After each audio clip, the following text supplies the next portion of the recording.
Welcome to On The Bit. I'm Dave from Dream Thoroughbreds, and with me is Lenny from Bluegrass Bloodstock. How are you, Lenny? Good, Dave. That's good, mate. We found the Quinella in the underwood between us last week, mate. You paid over $30, so a very nice collect if you followed up on that.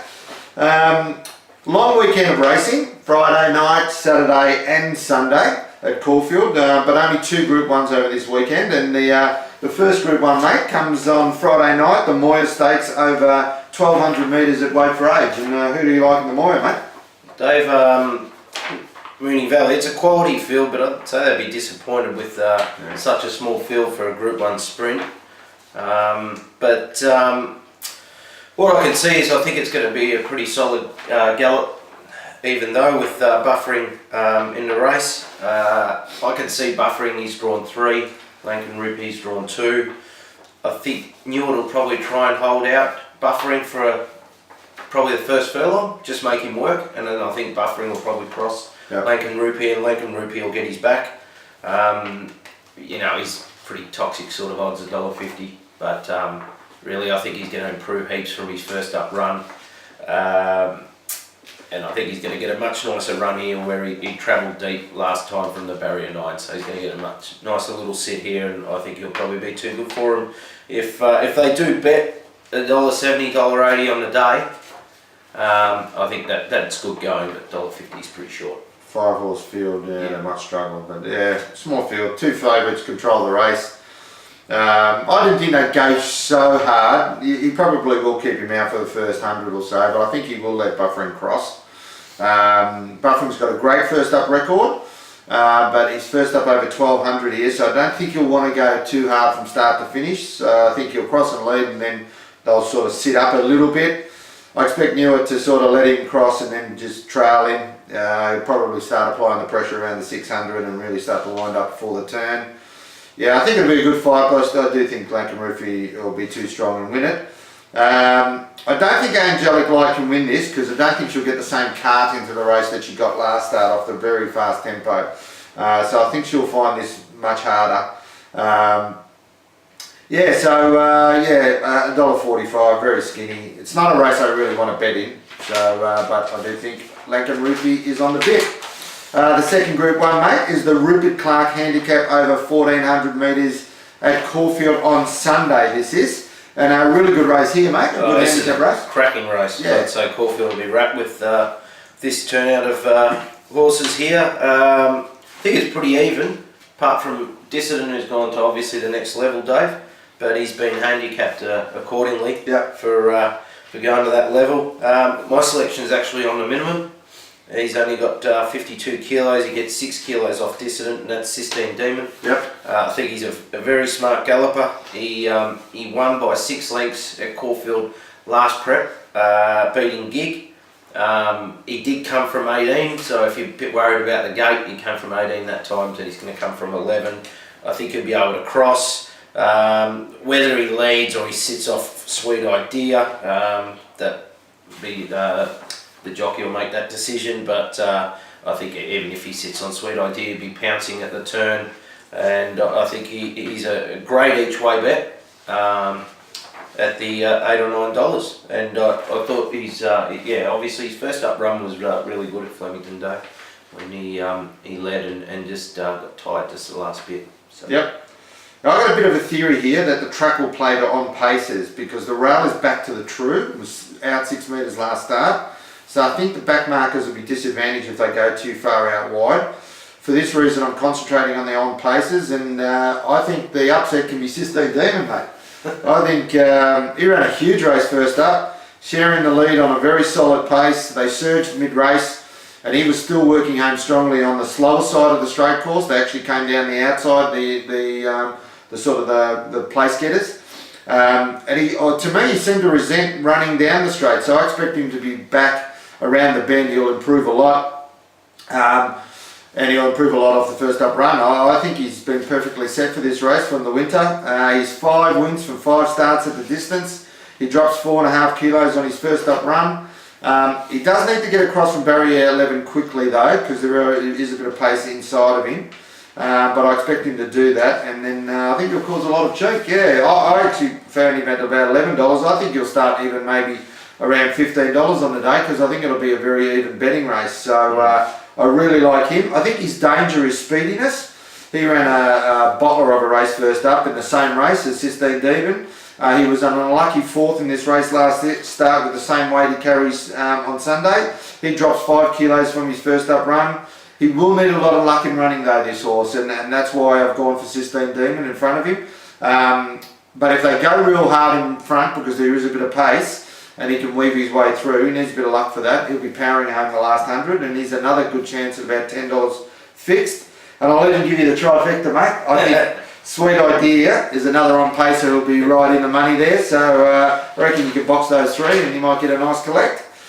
Stable News, Lenny. Who do you like Stable News, mate? Stable News with Bluegrass has got an interest in Long Mac running Friday, Dave, and Geelong, which we'll be talking about, and Shoe Fetish on Monday. So I'm hoping they go well, and I'll be away at the sales as of Saturday.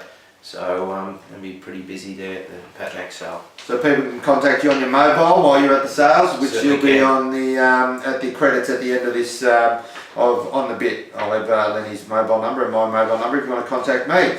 Long Mac, yep, he runs tomorrow at Geelong over 14:35. A nice progression for him in distance. Field has already got one scratchy, may even have another one or two. There's been a bit of rain around, so the track will be a little bit softish, which probably suit him because it's a long road.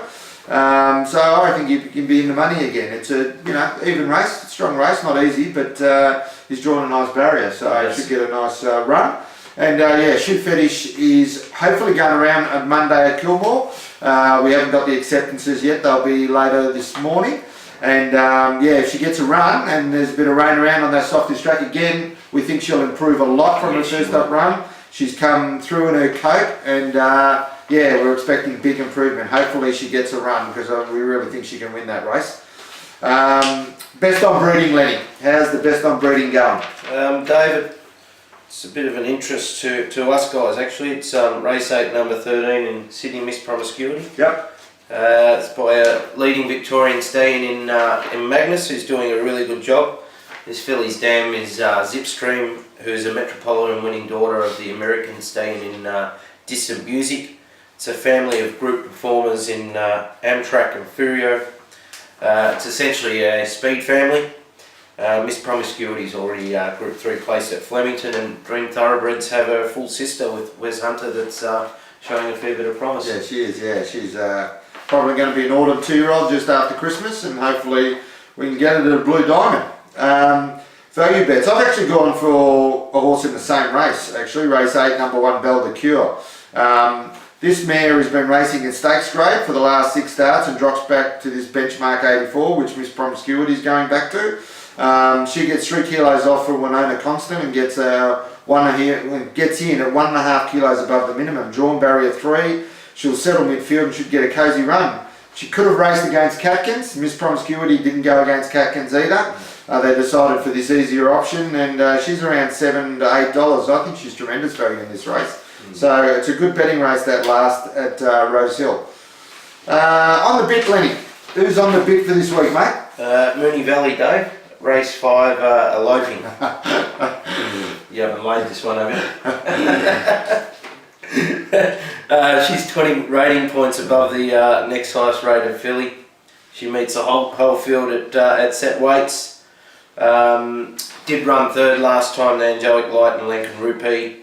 I don't think anything in this field's form is as strong as that, and I think you're getting $2.80 about it.